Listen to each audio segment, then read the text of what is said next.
C'est l'heure d'un petit bilan de la semaine avec 3 lectures terminées et 2 lectures en cours.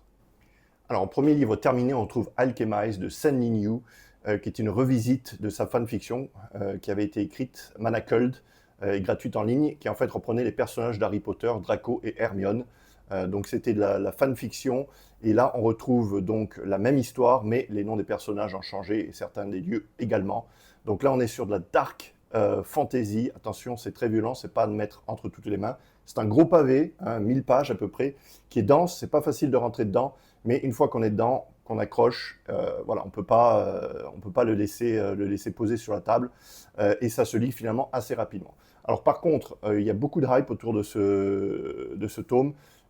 Pour moi, c'est pas mon livre de l'année, mais ça reste un très bon livre. Alors, autre lecture terminée, Word D de Frida McFadden. Alors, comme tous les Frida, hein, ça se lit vite, c'est un page-turner, voilà, il y a des rebondissements à chaque chapitre, on a envie de savoir ce qui se passe. Mais bon, voilà, là, ça commence un petit peu, les ficelles se voient un petit peu trop, les ficelles commencent à être grosses quand on a lu beaucoup de Frida McFadden. Et celui-ci, Word D, c'est clairement pas un de ses meilleurs.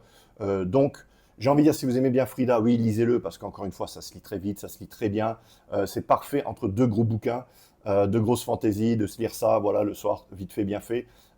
Mais bon, voilà, ça reste un Frida moyen. Ensuite, on va aller sur, certainement, un de mes plus gros coups de cœur de cette année, Le Chevalier et la Phalène de Rachel Gilly, The Knight and the Moss, en anglais. Là, on est sur de la dark fantasy, bon, pas trop dark, franchement, hein, c'est de la fantasy, on va dire, plutôt gothique, un slow burn, avec un soupçon de romance, donc une romantasy gothique, mais c'est très sympa, les personnages sont très attachants, moi j'ai adoré l'atmosphère, vraiment, voilà, c'est un livre qui te happe et qui te lâche plus, en tout cas moi, voilà, c'était comme être dans un rêve éveillé à la Tim Burton, j'ai vraiment adoré ce livre, et vraiment, quand la fin arrive, on n'a qu'une envie, c'est de lire le deuxième tome, qui malheureusement sortira pas avant l'année prochaine. Et dans mes lectures du moment, Lights Out, Derrière les masques, là j'ai terminé à peu près la moitié, qui pour moi est une voilà, très bonne lecture là, en cette saison d'Halloween qui va arriver. On est ici sur de la dark romance.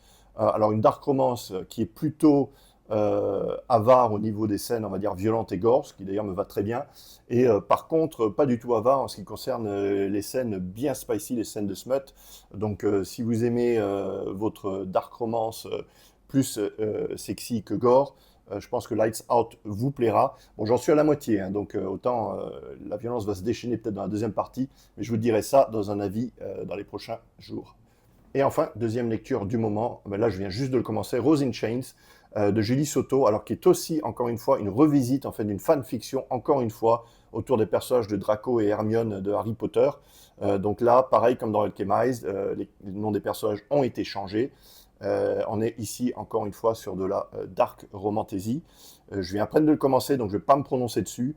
Je vous ferai un avis complet aussi dans les prochains jours.